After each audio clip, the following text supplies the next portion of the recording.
Dans cette vidéo, il est question d'Elias de Felix Mendelssohn.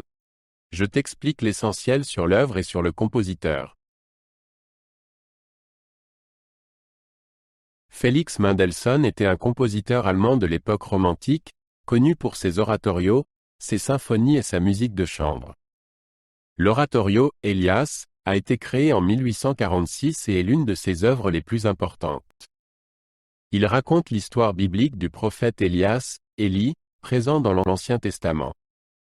L'œuvre a été accueillie avec enthousiasme par la critique et le public et a consolidé la réputation de Mendelssohn en tant que compositeur majeur. Elias est basé sur plusieurs histoires de l'Ancien Testament, notamment sur les livres des rois. L'oratorio raconte le combat d'Élie contre les prêtres de Baal, sa fuite dans le désert et son retour pour sauver le peuple d'Israël. Il se termine par l'ascension d'Élie dans un char de feu.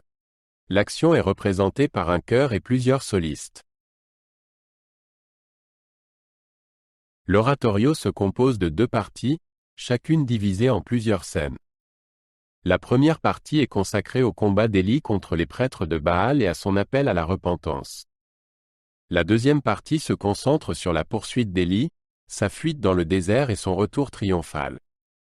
Les parties chorales et solistes alternent, le chœur jouant un rôle central en représentant le peuple d'Israël. Le chœur joue un rôle particulièrement important dans Elias. Il représente le peuple d'Israël et exprime ses émotions et ses réactions. Les parties du chœur sont aussi bien puissantes et dramatiques que douces et émouvantes. Elles confèrent à l'oratorio son intensité et sa profondeur particulière. Mendelssohn a montré ici sa capacité exceptionnelle à écrire de la musique chorale dramatique. Outre le chœur, il y a plusieurs rôles de solistes, dont celui d'Elias est le plus important. Il est présenté comme un prophète puissant et charismatique. D'autres solistes endossent les rôles d'ange, de roi et du peuple d'Israël. Les rôles de solistes sont exigeants et requièrent de grandes capacités vocales. Ils contribuent de manière décisive à l'effet dramatique de l'oratorio.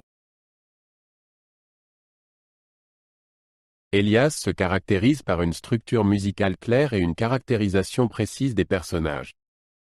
Mendelssohn a utilisé des leitmotifs pour représenter certaines idées et certains personnages. La musique alterne entre passages dramatiques et lyriques et reflète les émotions de l'intrigue. L'instrumentation est riche et variée, ce qui confère à l'oratorio une sonorité particulière. Elias a été créé en 1846 au Festival de musique de Birmingham en Angleterre et a connu un grand succès. Le public et les critiques louèrent l'œuvre pour sa puissance dramatique et sa beauté musicale. Elle devint rapidement un élément incontournable du répertoire de concert et reste aujourd'hui encore l'un des oratorios les plus connus du romantisme. Outre Elias, Mendelssohn a écrit un autre oratorio célèbre appelé Paulus. Alors que Paulus raconte l'histoire de l'apôtre Paul, Elias se concentre sur le prophète de l'Ancien Testament. Les deux œuvres montrent le talent de Mendelssohn pour la musique dramatique et sa capacité à transformer des thèmes religieux en récits musicaux captivants. Elias est toutefois considéré comme l'œuvre la plus mature et la plus complexe.